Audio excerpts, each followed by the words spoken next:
दोस्तों, एक महिला मंत्री के पास में रतनपुर नामक गांव से बहुत सारे शिकायत पत्र जा रहे थे।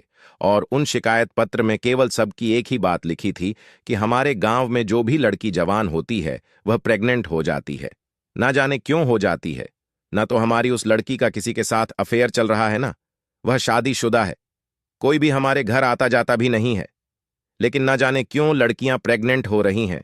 यह बात सुनकर के महिला मंत्री भी परेशान हो जाती हैं और इस केस को एक सीआईडी की बड़ी महिला आईपीएस को सौंप जाता है। और महिला मंत्री के पास आए हुए सारे लेटर सीआईडी की महिला आईपीएस को पढ़ाया जाता है और जल्द से जल्द इस केस को सुलझाने को बोला जाता है। फिर सीआईडी की महिला आईपीएस पत्र को पढ़कर अचंभे में पड़ जाती हैं कि आखिर ऐसे कैसे हो सकता है। और जाहिर सी बात है, जब कोई लड़की किसी व्यक्ति से बोलती नहीं है और वह अनमैरिड है, फिर वह प्रेग्नेंट कैसे हो जाती है। यह विचार करके वह मैडम बहुत बड़ा एक्शन लेती हैं और उसी गांव में जाकर के उस बात की इंक्वायरी करती हैं कि आखिर यह लड़कियां कैसे प्रेग्नेंट होती हैं। फिर वह हकीकत क्या निकलती है और वह लड़कियां कैसे प्रेग्नेंट होती हैं, ये पूरी सच्चाई इस वीडियो के माध्यम से जानने का प्रयास करेंगे। आज की जो सच्ची कहानी मैं आपको सुनाने जा रहा हूं, यह कहानी बहुत ही इंटरेस्टिंग है। यह कहानी सुनेंगे तो आप भी हैरत में पड़ जाएंगे और सोचने पर मजबूर हो जाएंगे कि आखिर ऐसे कैसे हो सकता है। और कुंवारी लड़की बिना किसी प्रेमी के साथ रहे या बिना पति के साथ रहे प्रेग्नेंट कैसे हो सकती है। तो आइए जान लेते हैं इस कहानी के माध्यम से। यह सच्ची कहानी मध्य प्रदेश की है। मध्य प्रदेश में एक थाना पड़ता है हीमपुर। हीमपुर थाना में एक गांव पड़ता है रत्नपुर। रत्नपुर छोटा सा गांव है। उस गांव में जो लड़की जवान होती थी और प्रेग्नेंट हो जाती थी, इस बात को लेकर के बहुत लोग परेशान रहने लगे। उसे गांव में बहुत ज्यादा चौकसी रहने लगी। सभी लोग अपनी अपनी लड़कियों पर इतनी बड़ी कड़ी नजर रखने लगे थे कि रात दिन वह अपनी लड़कियों की ही विषय में सोचते रहते थे। कभी घर से लड़कियों को अकेला नहीं जाने देते और ना ही किसी व्यक्ति को अपने घर में आने देते थे, क्योंकि उन्हें बस इसी बात का डर रहता था कि ऐसा ना हो कि हमारी बेटी भी प्रेग्नेंट हो जाए। लेकिन कोई भी घर नहीं आता था, ना ही लड़की कभी घर से अकेली जाती थी। लेकिन फिर भी एक दिन एक लड़की के पेट में दर्द उठता है और फिर वह हॉस्पिटल ले जाता है। तो डॉक्टर उसे बताता है कि आपकी लड़की प्रेग्नेंट है। ये बात सुनकर कि वह व्यक्ति बहुत ज्यादा परेशान हो जाता है, रोने लगता है, जिसका नाम देवलाल था। अब वह इस बात में खो जाता है कि आखिर अब मैं समाज को क्या मुंह दिखाऊंगा, लोगों से क्या कहूंगा। मेरी लड़की गलत भी नहीं है और मेरे घर कोई आता जाता भी नहीं है। मैं हर समय अपनी लड़की के साथ रहता हूं, फिर ऐसे कैसे हो गया। फिर वह अपनी लड़की से पूछता है, बेटी, क्या तुम किसी व्यक्ति से बोलती हो? कोई तुम्हारा प्रेमी है? किसी से तुम्हारा अफेयर चल रहा है? वह लड़की रोने लगती है और कहती है, पिताजी, मेरा ऐसा कुछ भी नहीं है। और तुम्हें तो पता है, गांव में बहुत सारी लड़कियां जो जवान हो रही हैं, बस वही प्रेग्नेंट हो जाती हैं। तो फिर वह सभी बोलती हैं, एक दूसरे से किसी से उनका अफेयर चल रहा है। ऐसा कुछ नहीं है पिताजी, ना मेरा किसी से अफेयर चल रहा है, लेकिन मेरी यह समझ में नहीं आ रहा है कि आखिर मैं प्रेग्नेंट हूं तो हूं कैसे। इस बात को लेकर कि उस गांव में बहुत ज्यादा सन्नाटा छा जाता है। सभी लोगों के दिमाग में बस एक ही सवाल था कि आखिर इस समस्या का समाधान कैसे ढूंढा जाए। सभी लोग हैरान हैं, परेशान हैं और शाम को 7 बजने से पहले ही अपने घर के दरवाजे बंद कर लेते हैं और अपनी लड़की का कड़ा पहरा लगा देते हैं। लेकिन इसके बावजूद भी जिस बात का उन्हें डर होता है, वही बात उनकी लड़कियों के साथ में हो जाती है। वही घटना घट जाती है।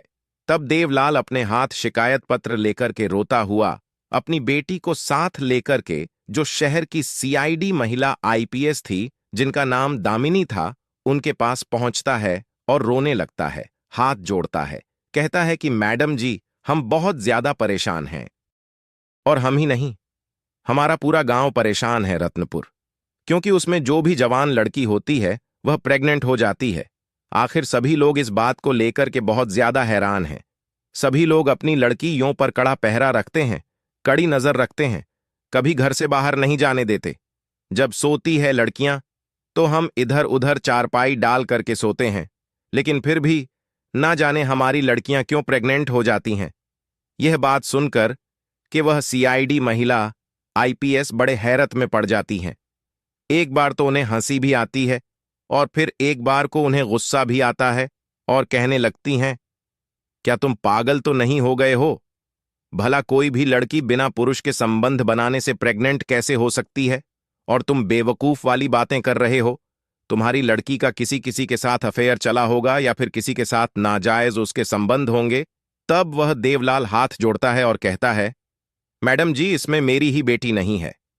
इसमें गांव में ना जाने कितनी लड़कियां ऐसी हैं जो जवानी में कदम रखती हैं और वह प्रेग्नेंट हो जाती हैं। यह बात बिल्कुल सत्य है। मेरी अकेली बेटी नहीं है। गांव में 12 ऐसी लड़कियां हैं जो बिना शादी के प्रेग्नेंट हैं। यह बात जब वह सीआईडी महिला आईपीएस सुनती है तो वह भी बहुत ज्यादा परेशान हो जाती है। सोचने पर मजबूर हो जाती हैं कि आखिर ऐसे कैसे हो सकता है, बिना पुरुष के संबंध बनाए लड़की गांव में प्रेग्नेंट क्यों हो रही है। तब वह सीआईडी का जेल के लिए फोन करती है। सीआईडी का जेल के एसएचओ से कहती हैं और कहती हैं कि तुम रत्नपुर में जाकर केस की इंक्वायरी करो और जानकारी जटाओ कि आखिर जो लड़कियां प्रेग्नेंट हो रही हैं उनका कोई प्रेमी है, किसी से उनके नाजायज संबंध है। फिर सीआईडी वाले जाती है और इंक्वायरी करती है तो सभी लोग एकत्र हो जाते हैं और सीआईडी वाले के सामने अपने दुखड़े सुनाने लगते हैं और कहने लगते हैं कि साहब, अगर एक बेटी की बात हो तब हम मान भी जाते हैं कि हाँ बेटी हमारी गलत है, लेकिन जो भी लड़की हमारी जवान होती है और उसके पेट में दर्द होता है, हम उसका चेकअप कराते हैं हॉस्पिटल में ले जा करके, तो फिर वह प्रेग्नेंट निकलती है। अगर एक ही बात होती तो मान लेते, लेकिन सभी लड़कियों का अफेयर कैसे हो सकता है? और फिर हम इतनी चौकसी रखते हैं, अपनी बेटी पर रात दिन नजर रखते हैं, कभी घर से बाहर अकेले नहीं जाने देते। जब रात को सोते हैं तब हम उन्हें अपने पास सुलाते हैं और कोई हमारे घर आता जाता भी नहीं है। इसी चक्कर से हमारे गांव में एक ऐसा माहौल बन गया है कि हम ना तो किसी के घर जाते हैं और ना किसी को अपने घर बुलाते हैं। इसी बात के डर की वजह से सीआईडी वाले ये बात सुनकर के बहुत ज्यादा परेशान हो जाती है और फिर सीआईडी वाले लौट करके चली जाती है। और फिर जो और दामिनी आईपीएस होती हैं जिले की, उनसे सीआईडी वाले जाकर के कहती है। जो सीआईडी का जेल के इंस्पेक्टर होते हैं वह कहते हैं, मैडम जी, हम भी इस बात को सुनकर के बड़े हैरत में हैं कि आखिर उस गांव के लोग सभी मिलकर के हमारे पास आए थे और उन्होंने कहा था कि हम अपनी लड़कियों पर बहुत ज्यादा पाबंदी रखते हैं और हमारी लड़कियों का किसी के साथ साथ अफेयर भी नहीं है। और एक दो लड़की नहीं, उस गांव में 12 लड़कियां ऐसी हैं जो जवानी में कदम रखती हैं और प्रेग्नेंट हो जाती हैं। यह बात सुनकर के अब तो मैडम का भी दिमाग काम करना बंद कर देता है कि आखिर ऐसे कैसे हो सकता है। तब मैडम विचार करती हैं, जरूर तो कुछ बात होगी, या तो यह लड़कियां इस बात को छुपा रही हैं, या फिर जरूर इनका किसी के साथ अफेयर होगा, या फिर कोई और बात होगी। तभी वह मैडम कहती हैं, ठीक है, अगर तुमरे बस की बात नहीं है तो मैं स्वयं इस बारे में जानकारी जुटा लूंगी कि आखिर इन लड़कियों के साथ में ऐसा कैसे होता है। फिर सीआईडी की सीआईडी महिला आईपीएस दामिनी होती है। वह अपना भेष बदलती हैं और कंधे पर एक झोला टांग लेती हैं और फटे पुराने कपड़े पहन लेती हैं, जैसे कि कोई भीख मांगने वाली हो। उस हिसाब से वह भीख मांगने वाली बनकर के और उसी गांव में रत्नपुर में पहुंच जाती है। सारे दिन इधर उधर वह घूमती रहती हैं। जैसे ही शाम होती है तभी उसी व्यक्ति के द्वार पर पहुंचती हैं। जो व्यक्ति उनके पास शिकायत पत्र लेकर के गया था, देवलाल अब वहीं पर जब पहुंचती हैं, शाम होने वाली होती है, तब वह सीआईडी महिला आईपीएस जो भिखारिन भेष में थी, तब वह कहती हैं कि भैया, हमें रात्रि हो गई है और इतना टाइम हो गया है, हम अपने घर पहुंच भी नहीं पाएंगे, इसलिए आज रात अपने घर में हमें ठहरने के लिए थोड़ी जगह दे दो। तब देवलाल कहता है, चलो कोई बात नहीं, तुम तो महिला हो, अगर कोई पुरुष होता तो मैं अपने घर में नहीं रुकने देता, क्योंकि हम लोग बहुत ज्यादा परेशान हैं, ना जाने ऐसा हमारे साथ क्यों हो रहा है। तब वह कहती हैं, कोई बात नहीं, हम तो तुम्हारी बेटी के समान हैं, तो फिर हमसे आपको क्या डर है। तभी वह देवलाल सीआईडी महिला आईपीएस को भिखारी समझ करके अपने घर में एक जगह पर चारपाई डाल देता है और कहता है कि आप इस पर सो जाइए, आपको जो भी खाना है मैं आपको यही ला करके दे दूंगा। अब देवलाल उस महिला के लिए ला करके खाने में कुछ देता है, रोटी पानी, और वह खाती है। खाने के बाद में वह गेट के पास ही उस चारपाई पर लेट जाती है और देवलाल अपनी लड़कियों को लेकर के घर के अंदर जाकर के लेट जाता है। सभी लोग जब सो जाते हैं तो रात का 12 बज जाता है और मैडम चुपचाप उस घर से निकल करके आती हैं और गली में घूमने लगती हैं और यह देखने लगती हैं कि आखिर मैं यह देखूं कि नाइट में तो कोई व्यक्ति इन लोगों के घर में नहीं घुसता है। तभी वह इस तरह से गलियों में घूम ही रही थी। तभी उसे गांव के पास में एक झाड़ी थी और उस झाड़ी के पीछे एक बहुत बड़ा घर था। खंडहर पड़ा हुआ था, उसमें कोई व्यक्ति आता जाता नहीं था। तभी वह देखती हैं कि उसी खंडहर से दो शराबी निकल करके आ रहे थे और उनके हाथ पैर सीधे नहीं गिर रहे थे और वह झूमते हुए उन गलियों में आने लगे। तभी वह मैडम उनको देख करके एक साइड में हो जाती है, एक दीवार की आड़ ले लेती है और वह क्या देखती है कि कुछ देर के बाद में जब एक जाता है तो वह मेन गेट के लिए खोल देता है। फिर वह दूसरा व्यक्ति भी घर के अंदर प्रवेश कर लेता है और फिर वहां से लगभग 1 घंटे के बाद वह घर से जैसे ही निकल करके व्यक्ति आता है त्यों ही वह मैडम अपनी रिवॉल्वर उन व्यक्तियों के ऊपर तान देती हैं और कहती हैं कि अगर तुमने एक कदम बढ़ाया तो मैं तुम्हें यही गोली मार दूंगी, इसीलिए चुपचाप यहीं खड़े रहो और तुम्हें बताओ कि तुम लोग इस घर से निकल करके क्यों आए हो और इस घर में क्यों घुसे थे।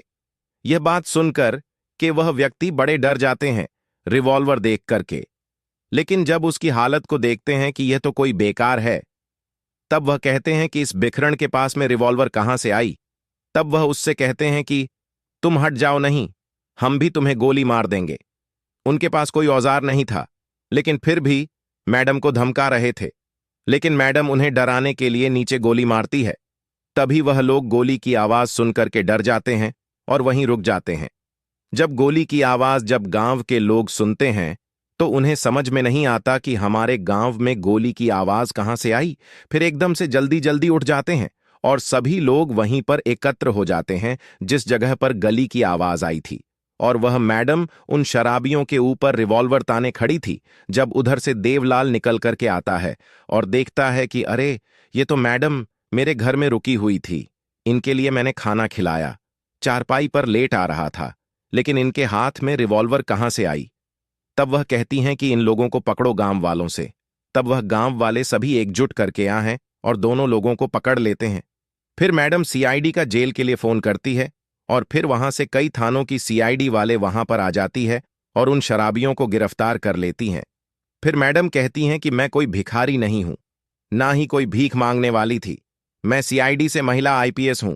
मुझे इस केस को सॉल्व करने के लिए महिला मंत्री ने नियुक्त किया है, इसीलिए मैं भेष बदल करके आई थी तुम्हारे गांव में और यह देखने के लिए कि आखिर तुम लोगों को पता नहीं चलता कि तुम्हारी लड़की के साथ में गलत काम कौन करता है। बस इसी इंक्वायरी के लिए मैं भिखारिन बनकर आई थी। कहते हैं कि मैडम ने बड़ा अच्छा काम किया जो हमारे गांव में इन शराबियों को पकड़ा, लेकिन इस बात का खुलासा नहीं हो पाया था कि आखिर यह शराबी क्यों गुस्से थे। तब वह सीआईडी का जेल लेकर के जाते हैं और सीआईडी का जेल ले जाने के बाद में उनसे फिर पूछताछ की जाती है। पहले तो वह कुछ बताते नहीं हैं। जब सीआईडी वाले अपने हथकंडे से जब पूछती है कि आखिर यह बताओ कि तुम रात्रि के 12 बजे उस घर में क्यों घुसे थे, तो तब वह टूट जाते हैं सीआईडी वाले की मार की वजह से और रोने लगते हैं और गिड़गिड़ा लगते हैं। कहते हैं कि मैडम जी, हम बस यही काम करते हैं जब दारू पी करके आते हैं, दोनों लोग और फिर लोगों के घर में घुस जाते हैं और जिसकी भी जवान लड़की देखते हैं और उनके मुंह पर एक ऐसा स्प्रे मार देते हैं कि यह लोग गहरी नींद में सो जाते हैं, इन्हें पता भी नहीं चलता और उस लड़की को भी पता नहीं चलता। फिर हम उस लड़की को उनके बीच से उठाकर कि दूसरी जगह ले जाते हैं और उनके अपना शिकार बना लेते हैं। फिर इस लड़की को उसी जगह पर लिटाकर कि हम घर से निकल करके चले जाते हैं और हमारा यह रोज का क्रम बन गया है, आज इस घर में तो कल उस घर में तो कल उस घर में। इस प्रकार से जब हम दोनों लोग इन लड़कियों को शिकार बनाते हैं, इसी बीच यह लड़कियां प्रेग्नेंट हो जाती हैं। ये बात जब सीआईडी की महिला आईपीएस सुनती है तो फिर उनके तोते उड़ जाते हैं, सोचने लगती हैं कि ये लोग पूरे गांव की लड़कियों के साथ में ऐसा कर रहे हैं और किसी को भी पता नहीं है, किसी को भनक नहीं है इनके बारे में। अब वह बहुत ज्यादा टेंशन में पड़ जाती हैं। फिर देवलाल को बुलाती हैं और कहती हैं कि तुम तो यह कह रहे थे कि हमारी लड़की के साथ किसी पुरुष ने कुछ नहीं किया है, इनसे पूछो, ये तुम्हारी लड़की के साथ में दोनों लोग शारीरिक संबंध बना करके गए थे और इन्हीं के द्वारा तुम्हारी लड़की प्रेग्नेंट हुई है, वह सारी बात को स्वीकार कर लेते हैं और फिर मैडम उनके खिलाफ कई धाराओं में मुकदमा दायर करती हैं। इस प्रकार से सीआईडी के महिला आईपीएस ने उन गांव वालों की सारी समस्या का समाधान किया। अब गांव वालों को इस बारे में पता चलता है तो वह बड़े खुश होते हैं और खुश होने के बाद सीआईडी महिला आईपीएस की बड़ी तारीफ करते हैं और सभी गांव वाले सीआईडी महिला आईपीएस का शुक्र अदा करते हैं। दोस्तों, एक महिला आईपीएस भिखारी की भेस में कैसे सॉल्व करती है? आपको इस बारे में क्या राय है? आप अपनी राय कमेंट बॉक्स में जरूर बताइए। अगर आपको कहानी पसंद आए तो प्लीज वीडियो को लाइक कीजिए, शेयर कीजिए और ऐसे ही नई नई कहानी के लिए हमारे चैनल को सब्सक्राइब जरूर करें। धन्यवाद।